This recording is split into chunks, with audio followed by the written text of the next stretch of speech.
하나님의 말씀은 마태복음 26장 26절부터 30절입니다. 그들이 먹을 때 예수께서 떡을 가지사 축복하시고 떼어 제자들에게 주시며 이르시되 받아서 먹으라, 이것은 내 몸이니라 하시고, 또 잔을 가지사 감사하기도 하시고 그들에게 주시며 이르시되 너희가 다 이것을 마시라, 이것은 죄 사함을 얻게 하려고 많은 사람을 위하여 흘리는 바 나의 피 곧 언약의 피니라. 그러나 너희에게 이르노니 내가 포도나무에서 난 것을 이제부터 내 아버지의 나라에서 새 것으로 너희와 함께 마시는 날까지 마시지 아니하리라 하시니라. 이에 그들이 찬미하고 감람산으로 나아가니라. 아멘. 하나님은 생명의 하나님이십니다. 하나님은 생명을 우리에게 주시는 분이십니다. 하나님의 생명은 예수 그리스도를 통해서 이 땅에 계시됐고, 예수께서 많은 사람들을 위해서 그가 십자가에 못 박혀 피 흘려 죽으시기까지 그 온몸으로 채찍에 맞으시고 창에 찔리시고 이 온몸이 다 찢겨 나가는 그런 고통을 당하시고, 그러므로 말미암아 피 흘리심으로 인해서 우리 모든 죄인에게 하나님의 생명이 무엇인가, 영원한 생명을 우리에게 주시고자 하셨습니다. 그래서 예수께서는 자기의 살과 피에 대해서 말씀하시기를 내 살은 참된 양식이요 내 피는 참된 음료로다라고 이렇게 말씀을 하셨습니다. 이것은 영원한 생명, 하나님의 생명을 줄 수 있는 참된 양식, 참된 음료가 바로 자신의 몸과 자신의 피라는 것을 말씀하시는 겁니다. 24장, 25장을 통해서 예수께서는 감람산에서 제자들이 두 가지 질문을 했어요. 예루살렘의 멸망의 시기와 징조가 어떠합니까? 그리고 세상 끝, 주님이 다시 오시는 그 세상 끝의 시기와 징조에 대해서 물었을 때 그에 대한 답변, 그와 관련된 설교의 말씀을 하셨어요. 그래서 더 중점적으로 말씀하신 것은 세상 끝, 주님이 다시 오시는 그 재림 때에 어떠한 신앙을 갖고 생활해야 하는지, 그리고 마지막 심판이 있을 것에 대해서 말씀하셨습니다. 그래서 충성되고 지혜로운 종과 악한 종의 비유와 열처녀의 비유, 그리고 달란트의 비유와 양과 염소의 비유를 통해서 이와 같이 재림의 그 신앙, 그리고 주님이 재림하실 때 심판받을 것이라고 하는 것에 대해서 말씀하시면서 강한 동기부여, 강한 독려를 하면서 재림의 신앙, 심판을 염두에 두는 그 신앙생활을 하도록 그렇게 말씀하셨습니다. 이 모든 말씀을 다 마치신 후에 이제 제자들에게 26장부터 28장까지 말씀하시는데, 그것은 예수가 죽임을 당하시고 부활하실 것이라고 하는 것을 말씀하시는데, 예수의 죽음은 우연한 죽음이 아니라 로마 제국의 법에 의해서 죄인의 죽음이 아니라 그것은 하나님의 뜻이 담겨있는 하나님의 말씀이 구약 선지자를 통해서 예언된, 그 예언된 말씀이 성취되는 그 죽음이라는 것을 말하고 있는 겁니다. 그리고 이 예수는 하나님의 뜻이 담겨있는 말씀을 선지자를 통해서 예언했을 때 그 예언한 대로 그는 100% 순종하는 그 죽음을 맞이했다는 거예요. 그리고 그의 죽음은 죽음으로 끝나는 것이 아니라 부활을 말씀하고 있고 28장까지 부활을 기록하고 있습니다. 그것은 그의 죽음이 실패가 아니라 승리한다는 거예요. 그래서 오늘 본문 말씀 범위에도 예수께서 말씀을 하시기를 29절에 그는 그러나 너희에게 이르노니 내가 포도나무에서 난 것을 이제부터 내 아버지의 나라 다른 공간 복음에는 하나님의 나라에서 새 것으로 너희와 함께 마시는 날까지 마시지 아니하리라. 이 유월절 만찬에서 먹는 포도주가 마지막이에요. 이 땅에서 더 이상 이 포도주를 마시지 않겠다는 거예요.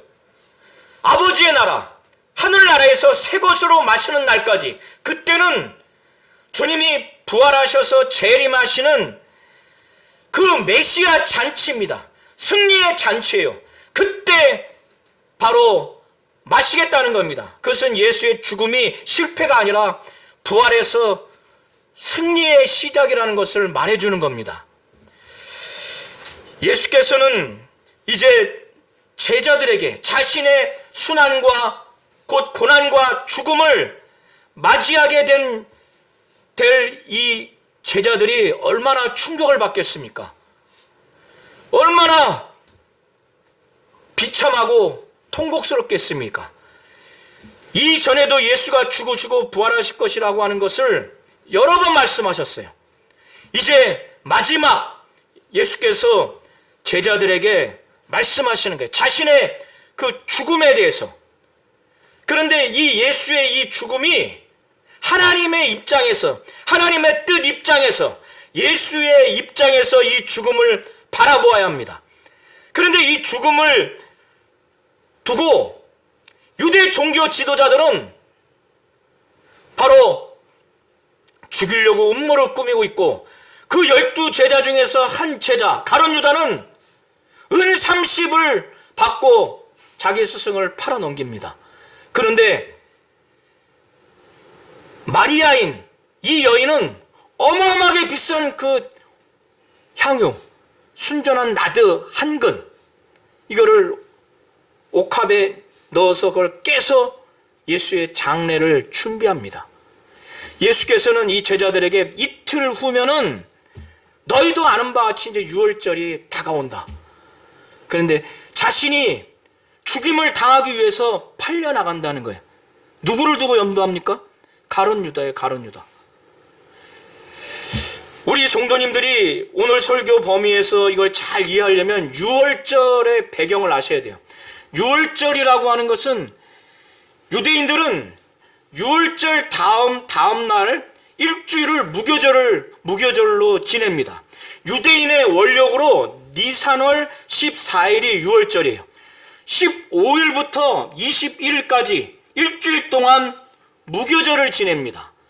그런데 예수님 이 당시에 유월절과 무교절이 분명히 구분이 됨에도 불구하고 이거를 그냥 혼용해서 인식해서 지낸 것 같아요. 그래서 좀 성경상의 표현이 좀 다릅니다. 이 유월절에는 무슨 음식을 먹느냐? 양을 먹고 양을 잡아서 구워서 먹습니다. 그리고 쓴나물을 먹어요. 그리고 적색 포도주를 먹습니다. 그리고 누룩을 넣지 않는 떡, 저희가 매주 하는 성찬과 같이 누룩 넣지 않죠. 그걸 무교병이라고 합니다. 그거를 먹는데 과일과 식초를 섞어놓은 소스에 찍어서 먹어요. 이 유월절 배경을 우리 성도님들이 아셔야 돼요. 이 당시까지, 지금도 유월절을 이스라엘 민족이 지키고 있는데, 그것은 출애굽 당시에 애굽에서 바로 왕 밑에서 이스라엘 민족이 어마어마하게 고통을 당했어요. 그때 하나님이 모세를 통해서 출애굽을 시켰어요. 저녁에 빨리 나와 그 출애굽을 해야 되기 때문에 누룩을 넣어서 발효를 시켜서 구울 시간이 없기 때문에 누룩을 넣지 않는 그 빵, 무교병을 먹은 거예요. 그리고 그때 하나님이 각 집에 양을 잡아서 그를 구워서 먹고 무교병을 먹되 그 피는 문설주에 바르라고 했어요. 그러면 그 집은 하나님이 생명을 앗아가는 진노를 피하리라. 그래서 이스라엘 민족이 양을 잡아서 구워서 먹고 무교병을 먹었어요. 그리고 문 밖에 문설주에 피를 발랐어요. 그때 하나님의 천사를 보내서 문설주에 피가 발려진 집은 그 천사가 지나갔고 그렇지 않은 집은 다 죽였어요. 그리고 그날 밤에 출애굽을 했어요. 하나님이 그렇게 애굽에서 고통당하는 이스라엘 민족을 그 고통을 헤아리셔서 모세를 통해서 거기서 구원해 주신 그 하나님의 구원의 역사를 기념하고 기억하고 그걸 감사하고 그 구원의 기쁨, 그 구원의 축복을, 그 구원의 결과를 계속 누리도록 하게 한 것이 바로 유월절이에요. 그래서 유월절에 양을 먹고 또 무교병을 먹고 쓴 나무를 먹는 것, 그것이 바로 그런 의미입니다. 하나님이 우리를 구원해 주셨고 이 양의 피로 우리를 살려주셨다고 하는 것, 이거를 기념하기 위해서 하는 유월절이에요. 그런데 예수께서 이 유월절의 의미를 너무나 잘 알죠. 이 제자들을 향해서 너희가 이틀이 지나면 유월절이라, 이 유월절이 양이 죽어서 문설주에 피가 발려서 이스라엘 민족이 하나님이 천사를 통해서 죽이지 않냐고 살린 것, 출애굽해서 구원해 준 것을 이 민족들은 기억하고 있는 거예요. 예수는 구약 이스라엘 민족이 어린 양의 피, 짐승의 피로 이스라엘 민족이 구원받은, 하나님이 구원하시는 이 절기에 자기가 하나님의 어린 양으로서 십자가에 죽을 것이라고 하는 것을, 구약의 유월절 이 절기에 자기가 죽기 위해서 팔려나갈 것이라고 하는 것을 말씀하시면서 유월절 어린 양인 자기가 이 유월절에 십자가에 못 박혀 피 흘려 죽음으로 말미암아 모든 사람의 죄를 위해서 자신이 죽임당할 것이라고 하는 구약의 유월절의 절기를 지키면서 자기의 죽음을 연상시키는 그런 차원에서 제자들에게 말하는 겁니다. 그런데 이 말을 하고 있을 때 하나님의 뜻이 이루어지고 있어요. 저 먼 곳에 이 당시에 대제사장 가야바의 관정, 아문, 관저에 대제사장들과 백성의 장로들이 모여서 정상적인 사유로는 예수를 죽일 수 없기 때문에 흉계, 속임수로 해서 어떻게 하면 예수를 죽일까, 이걸 공모하고 있었어요. 왜? 백성들이 두려우니까.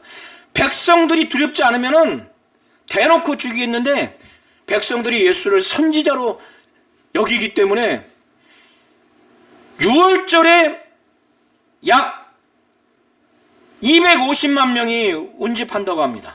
유월절 절기를 지키기 위해서. 오늘날도 대한민국의 설날과 또 추석에 민족 대이동이 일어나듯이 이스라엘 민족은 예루살렘에 유월절을 지키기 위해서 저 이방 지역, 먼 지역에 있는 사람들이 모이는데 250만 명. 그런데 그 중에 몇십만 명이라도 예수를 추종하는 자들이 나와서 예수를 죽인다고 하면은 막 집단 봉기가 일어나지 않겠습니까? 민요가 일어난단 말이에요. 그러니까 백성들이 두려워서 속임수, 이 흉계를 꾀서 어떻게 하면 죽일까? 그냥 명절날에는 하지 말자. 유월절에는 하지 말자. 왜? 민요가 일어날까봐 겁나니까. 그런데 이들의 뜻대로 되지 않습니다. 유월절에 예수는 결과적으로 장사된 바 되십니다. 이게 하나님의 뜻이에요. 그런데 가룟 유다가 예수를 배반합니다. 은 30에 고작 오늘날로 환산하지만 몇백만 원은 주고 예수를 팔아넘겨요. 그것도 한순간 미친 게 아니라 사단에게 완전히 지배받아서 장시간 동안 예수를 어떻게 하면 넘길까, 그것만 고민하고 있어요. 저는 이걸 읽으면서 한편에서는 삼짓합니다. 이 장면을 읽고 싶지 않은 마음이 막 들어요. 그리고 한편에서는 저 역시도 목사이지만 정신 바짝 차려야 되겠다. 12 제자 중에서 한 제자, 예수의 이적과 능력을 많이 보고 영감 있고 영력 있고 권세 있고 권위 있는 설교를 들었음에도 불구하고 이런 자가 나와요. 이런 자가. 예수는 인자는 기록된 대로 가거니와, 자신은 선지자를 통해 하나님의 뜻이 담겨있는 말씀대로 기록된 대로 가거니와, 이 가룟 유다는 차라리 태어나지 않는 것이 저한테 좋을 뻔했더라. 화가 있을 것이다. 예수를 넘긴 그 형벌이 얼마나 정말 비참하면은, 얼마나 그 실상이 참담하면은 차라리 태어나지를 말았을 걸. 태어나지 않는 것이 제게는 좋을 뻔했다. 이렇게까지 말씀하실 정도입니다. 그런데 반대로 마태복음, 마가복음, 누가복음, 그리고 요한복음에 이 향유를 예수님의 머리와 발에 부은 장면이 나오는데, 요한복음에는 이 여인이 마르다, 마리아, 나사로가 같은 형제들이잖아요. 마리아라고 표현이 되어 있습니다. 예수께서 베다니 지역에, 베다니 한 문둥병자 집에 들어가서 계실 때, 식사하실 때 이 여인이 옵니다. 그런데 이 베다니 이제 문둥병자의 집이죠. 아마 치유를 받았던 것 같아요. 아마도 이 집에서 예수님을 위해서 잔치를 벌인 것으로 보여집니다. 그래서 마르다는 일을 하고 있었고, 나사로는 예수와 함께 앉아 있었고, 마리아는 순전한 나드 한 근에 해당되는 향유를 담은 옥합을 가져와서 그걸 깨버립니다. 여기서의 옥합은 불투명한 돌의 재료로 되면 목이 길고 가느다란 그 항아리예요. 그런데 이 항아리에는 아주 값진 향유를 담을 수 있는 항아리예요. 이거를 완전히 부을 정도면 이걸 깨버려야 돼요. 그러니까 한 번 쓰고 못 쓰는 겁니다. 순전한 나드 한 근인데, 나드는 저 인도 지역이나 히말리아 그 지역에서 나는 나드라고 하는 식물의 뿌리에서 채취하는 아주 고급진 향유예요. 그래서 이게 지금 어느 정도 이상 되냐? 300데나리온 이상의 값진, 그리고 아주 고급진, 비싸고 아주 값진 향유라는 거예요. 300데나리온이면 지난번에도 말씀드린 것처럼 한 데나리온이 노동자의 하루 품삯이라고 그랬죠. 오늘날 가정할 때 하루 10만 원이라고 했을 때 100데나리온이면 얼마입니까? 1000만 원이죠. 300데나리온이면 3000만 원이에요. 향유가 3000만 원이에요. 그걸 갖고 예수께서 식사하실 때 머리에 붓고 발에 부은 거예요. 그리고 이 마리아는 자기 긴 머리로 발을 닦아요. 왜 그렇게 하느냐? 예수를 사랑하는 마음, 예수에 대한 존경하는 마음, 헌신된 마음이 있기 때문에 그렇게 하는 거예요. 그런데 제자들이 이걸 봤을 때 화가 나는 거예요. 분냈다고 그랬죠. 마가복음, 누가복음 종합해 보면은 화를 내서 제자들끼리, 아니 이 비싼 것을 이렇게 무슨 의도로 지금 이걸 허비하느냐? 무슨 의도로 이걸 허비하느냐? 그러면서 그 중에 한 제자인 가룟 유다가 이걸 말합니다. 이걸 팔아서 300데나리온을 팔아서 가난한 자에게 나눠줘야지, 이렇게 막 허비한다고 제자들이 막 꾸짖고 서로 말해요. 어떻게 이렇게 비싼 거를 이렇게 허비하느냐? 그러니까 이 여인 입장에서는 주님을 사랑하고 주님에 대한 존경과 헌신하는 마음으로 이렇게 했는데, 웬 하루아침에 그냥 날벼락에 막 제자들이 막 화를 내고, 그 중에 가룟 유다가 가난한 자에게 300데나리온을 나눠줄지 이렇게 허비를 하느냐? 이렇게 지금 말하니까 여인 입장에서 얼마나 충격받게, 상처도 받고, 아니, 제자들이라고 하는 사람들이 속으로 그러지 않겠어요? 자기는 정말 주님을 사랑하고 주님이 우리 오빠도 살려주시고 정말 이 자녀들을, 예수가 이 형제들을 사랑했는데, 그 사랑하는 마음, 자기 오빠를 살려주는 그 은혜에 보답해서 주님을 사랑하고 헌신하고 존경하는 마음으로 3천만 원에 해당되는 향유가 비싼 것도 생각이, 이해타산이 들어오지 않아요. 그냥 그렇게 한 거예요. 이 당시에 존경스러운 사람들에게 기름을 붓습니다. 그러니까 얼마나 상처받겠어요. 얼마나 괴롭힘을 당하겠어요. 그러니까 예수님이 이 제자들이 하는 얘기를 이미 다 아신 거예요. 아시고 나서 이 여인을 괴롭히지 말라. 이가 내게 좋은 것을 했다. 이가 이렇게 한 것은 내 죽음을 위해서 한 거다. 내 죽음을 준비해서 이렇게 한 거다. 그리고 이 복음이 증거되는 어디든지 도처에서 복음을 증거할 때 이 여인이 내게 이렇게 300데나리온의 값진 향유, 아주 비싼 향유, 고급진 향유를 나를 위해서 이렇게 부은 거를 복음이 증거되는 곳 어디든지 이것은 증거될 것이다. 예수도 이렇게 감동을 받은 거예요. 이렇게 감명을 받은 겁니다. 이걸 증거라고. 이 마리아는 딱 하나예요. 이가 진짜 예수가 메시아라는 믿음을 갖고 메시아로서의 죽음을 알고 이렇게 향유를 부을 수도 있고, 그 정도는 아니라 할지라도 결과적으로 예수는 자신의 죽음을 위해서 이 향유를 부은 거라는 거예요. 결과적으로 메시아로서의 그 죽음을 위해서, 내 죽음을 위해서 준비한 거라는 거예요. 괴롭히지 말라는 거예요. 내게 좋은 일을 했다는 거예요. 내 죽음을 위해서 이렇게 한 거. 예수의 죽음을 앞두고 이렇게 정말 순전하게 예수를 사랑하고 존경하고 헌신하는 자들은 이렇게 나옵니다. 그런데 지금까지 쫓아다녔고 이 앞에 3번 내지는 4번까지 예수의 죽음을 말하고 부활을 말했지만 제자들은 이 여인의 예수를 향한 사랑과 존경과 헌신된 마음으로 3천만 원 이상의 비용이 드는 값진 향유 생각뿐인 거예요. 이렇게 비싼 거를 어떻게 한순간 이렇게 허비할 수 있느냐. 막 꾸짖습니다. 막 분개했다고 표현이 되어 있어요. 화가 났어요.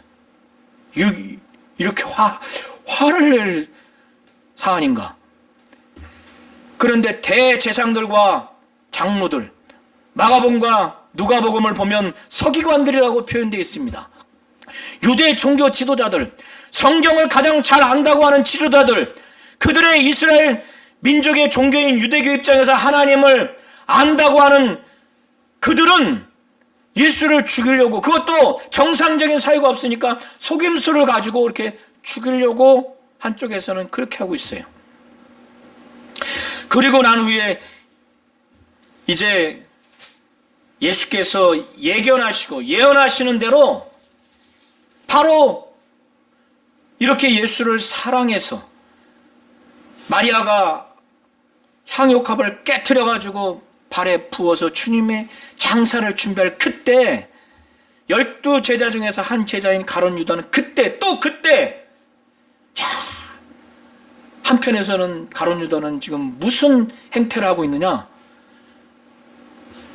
대제사장들과 경비병 대장들에게 가서 예수를 팔아넘길 것을 그들과 논의를 합니다.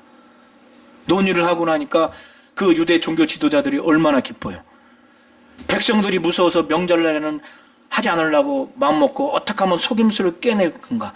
자기들도 고민했겠죠. 그런데 그 12제자 중에 한 제자가 와서 그 논의를 하고 국리를 하니 얼마나 기뻐요. 그러니까 가룟 유다가 얼마 주겠느냐.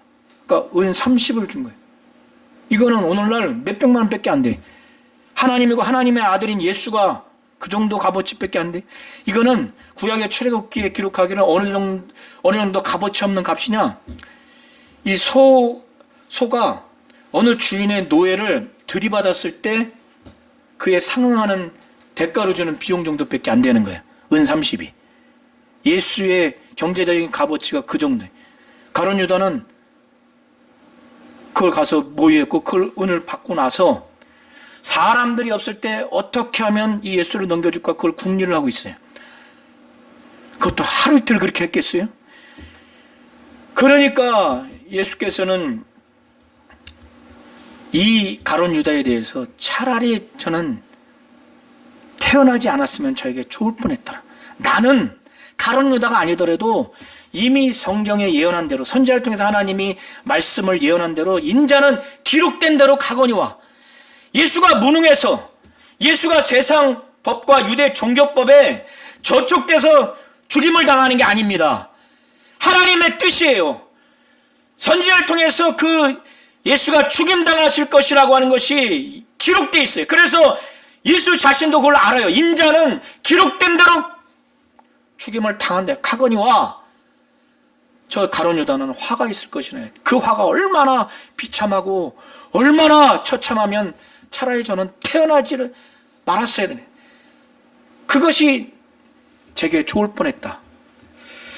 무교절의 첫날, 이제 양도 잡고 또 모든 음식을 다 준비해야 되는 그런 준비를 해야 음식을 먹을 수 있어요.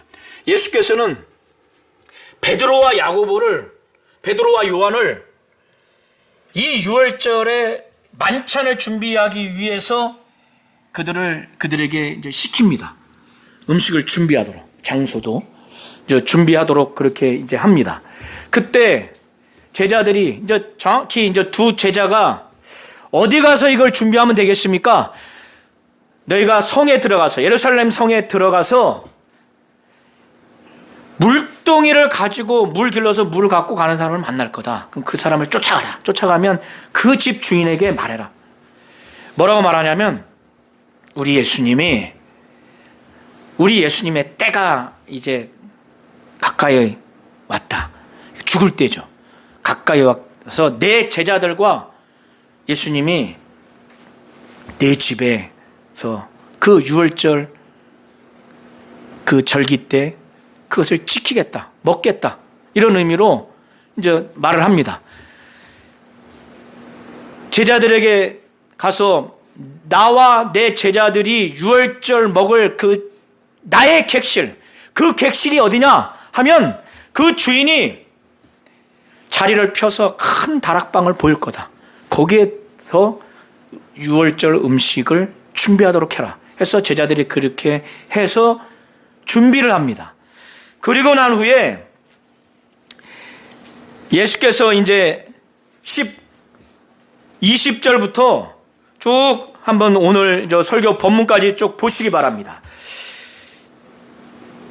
저물 때 예수께서 사도들과 12 제자와 그 큰 다락방 안에 들어갔어요. 들어가서 먼저 굉장히 음식을 식사하시는 그 상황 가운데 음식을 먹고 있는데 굉장히 제자들 입장에서 상처가 되기도 하고 큰 근심이 되는 말씀을 하세요. 그게 어떤 말씀이냐? 한번 눈으로 보시기 바랍니다. 내가 진실로 너에게 이르노니 너희 중에 한 사람이 나를 팔리라 하니까 이 제자들이 서로 의심하는 거예요. 마가복음과 누가복음, 요한복음을 종합해서 보시면 서로 의심을 해요. 이 베드로인가? 야고보인가? 마태인가? 요한인가? 서로 의심을 해. 그런 와중에서 이 제자들은 지금 음식 먹고 있는데 상당히 비통하죠. 상당히 처참하죠. 이게 마음에 큰 상처가 되는 지금 표현이에요. 그래서 예수께 한 사람씩 자기가 아니길 바라는 마음에서 저는 아니죠. 다 한 사람씩 말합니다. 나와 함께 그릇에 손을 넣는 그가 나를 팔리라. 결과적으로 가룟 유다는 같이 넣어버린 거예요. 그런데 요한복음에 보면은 떡 한 조각을 찍어서 가룟 유다에게 줍니다. 그리고 내가 할 일을 해라. 그런데 제자들은 이게 무슨 말인지 몰라요. 가룟 유다만 알 거예요. 그래 제자들은 저가 돈을 맡고 있었기 때문에 뭘 사라고 하는 말인가? 아까도 마리아에게 이걸 팔아서 300데나리온을 가난한 자에게 나눠 주어야 된다. 이렇게 말하면서 책망을 했단 말이에요. 가룟 유다는 가난한 자들을 생각하는 게 아니에요. 그는 도적이라는 거예요. 그는 돈계를 맡은 자라 거기에 넣은 것을 훔쳐가는 자예요. 가룟 유다가 25절에 말합니다. 예수를 파는 유다가 이미 자기는 은 30을 받고 사람들이 없을 때 예수를 어떻게 하면 넘길까 기회를 찾고 있다고 했죠. 이런 상태에서 이 6월절 만찬에 참여하고 있는데 이건 양심에 완전히 화인을 맞은 거예요. 마가복음과 누가복음과 요한복음을 보면 이미 사단이 마귀가 그 안에 들어갔다고 그랬어요. 사람 육체의 마귀는 들어오잖아요. 귀신은 들어오지만 예수를 팔려는 생각을 가룟 유다의 마음에 넣은 거예요.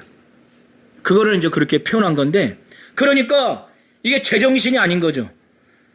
그래서 25절에 예수를 파는 유다가 대답하여 이르되 랍비여 나는 아니지요. 이거는 아주 저주받은 사람이요. 자기가 지금 어떻게 하면 기회를 엿보려고 하는 그런 마음으로 가득한 자가 이런 말을 할 수 있습니까? 가증스럽게. 예수를 파는 유다가, 마태는 유다를 또 그렇게 표현을 해요. 예수를 파는 유다가 대답하여 이르되 랍비여 나는 아니죠. 대답하되 내가 말했도다. 이 의미는 내가 크다, 이 의미예요. 그러면서 제자들에게 이 이후에 예수께서 채찍에 맞고 옆구리에 창이 찔고 피가 다 쏟아지는 그 죽음을 맞이하는 예수의 몸이 찢겨나가고 예수의 피가 다 흘려지는 이 죽음을 당하는 이거를 제자들이 6월절 바로 그날에 목격하게 될 텐데, 그때 이 제자들이 믿음으로 그걸 볼 수 있도록, 소망을 갖고 볼 수 있도록, 하나님이 우리에게 주시는 은혜구나, 축복이구나, 영생의 사건이구나 라는 것을 알게 하기 위해서 6월절에 성찬 의식을 여기서 만드는 거예요. 제정하시는 거예요. 이 제자들에게 그거를 기념하도록. 그래서 예수께서 그들이 먹을 때 떡을 가지셨어요. 떡을. 여기서 무교병입니다. 떡을 가지사 하나님 아버지께 감사 기도하시는 거예요. 이 떡을 이들에게 줄 수 있도록 해 주신 것에 대해서 감사 기도하는 의미로 보시면 됩니다. 축복하시고 감사 기도하는 겁니다. 그래서 떼어 제자들에게 줘서 받아서 먹으라는 거예요. 이 떡을 우리가 성찬할 때 저 무교병을 예수께서 하나씩 떼주면서 이걸 받아서 먹으라. 이것은 내 몸이다. 이것은 이 떡이 내 몸이라고 하는 것이 아니라 이 떡이 내 몸을 상징하는 것이다. 그런 의미예요. 이 떡을 받아 먹으라. 하나씩 찢어주는 거예요.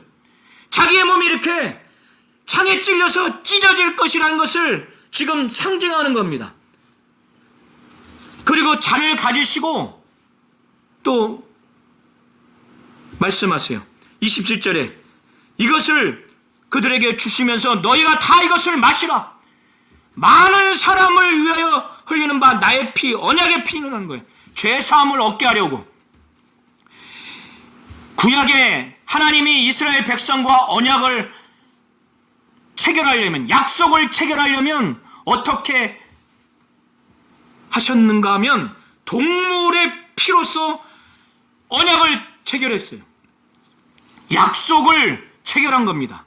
그런데 예수는 지금 그때 1년 정도밖에 가지 못하는 인간의 죄를 사하기 위해서도 그 피의 언약을 했는데, 이제는 모든 인간들의 죄를 사하게 하기 위해서 영원한 제물인 그 아들이 죽임을 당하고 피 흘리셔서 이 피로 새 언약을 세운다는 거예요. 이것은 이사야서 53장과 예레미야서 31장에 이미 예언된 바예요. 첫 언약이 이제는 더 이상 효력을 발휘할 수 없기 때문에 다시 이스라엘 백성을 시작으로 해서 모든 민족에게 아들의 피로 말미암아 새 언약을 약속하고 그걸 예언했는데, 예수께서 자기의 죽으심으로 인해서 그 몸과 그 피로 인해서 하나님이 예언하신 것이 지금 성취되는 것을 지금 말하는 겁니다. 그러나 내가 오늘 이 6월절 만찬 통해서 포도주를 마시는데 이 이후에는 마시지 않겠다. 아버지의 나라, 하늘나라에서 너희와 함께 정말 새 것을 마실 때까지, 죽으시고 부활하셔 주님이 재림하셔서 메시아 잔치 때, 그때 마신다는 거예요. 예수는 다른 복음서에서 이 유월절 먹기를 그렇게 고대했다는 거예요. 제자들에게 이 의미를 알게 하기 위해서. 그래서 이 주님의 명령으로 주님의 떡과 잔을 마시는 게 바로 이런 의미입니다. 이해하시겠죠? 그래서 고린도전서 11장에 사도 바울이 그거를 지금 설명을 하는 겁니다. 고린도전서 11장을 한번 찾아보시기 바랍니다. 그래서 이 떡은 이것을 행해서 기념하라는 거예요. 자기 자신을 기억하라는 거예요. 고린도전서 11장을 한번 찾아보시기 바랍니다.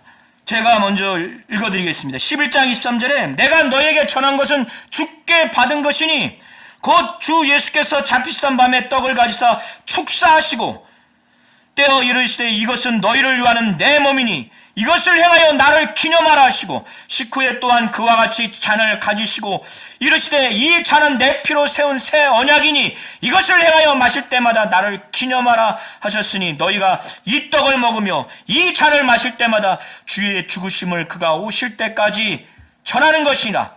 그러므로 누구든지 주의 떡이나 잔을 합당하지 않게 먹고 마시는 자는 주의 몸과 피에 대하여 죄를 짓는 것이니라. 사람이 자기를 살피고 그 후에야 이 떡을 먹고 이 잔을 마실지니 주의 몸을 분별하지 못하고 먹고 마시는 자는 자기의 죄를 먹고 마시는 것이니라. 그러므로 너희 중에 약한 자와 병든 자가 많고 잠자는 자도 적지 아니하니 우리가 우리를 살폈으면 판단을 받지 아니하려니와.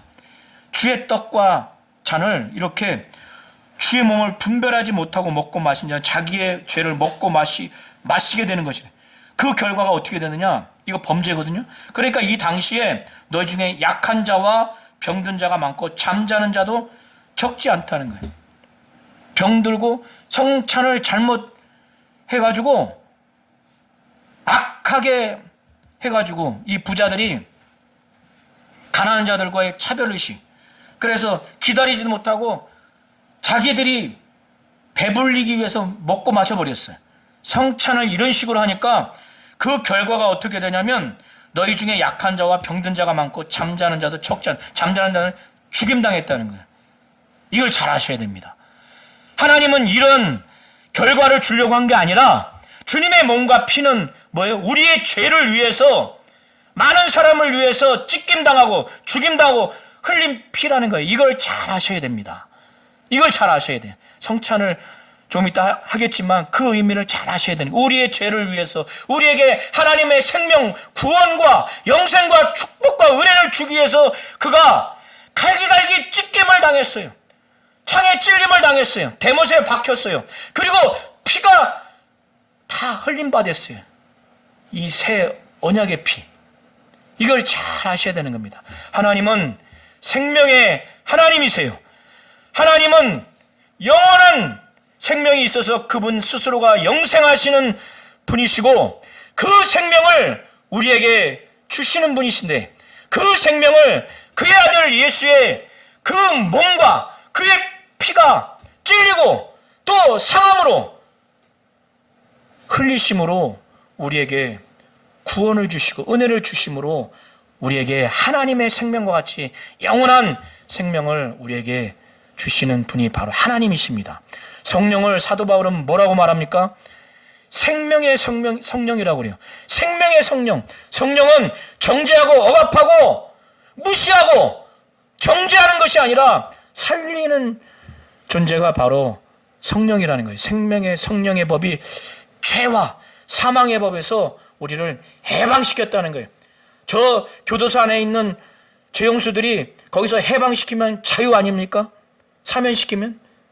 하나님은 생명의 하나님이시라는 걸 분명히 아셔서 예수도 성령도 이 하나님의 생명을 위해서 역사하는 그런 인격이라는 걸 잘 아셔서 하나님의 생명이 충만하시기를, 예수의 몸과 그 피가 우리에게 하나님의 영원한 생명 주시려고 하는 것을 분명히 아셔서 생명의 하나님을 믿고 온 교회와 우리 성도와 가정이 하나님의 생명으로 충만하기를 예수의 이름으로 축원합니다.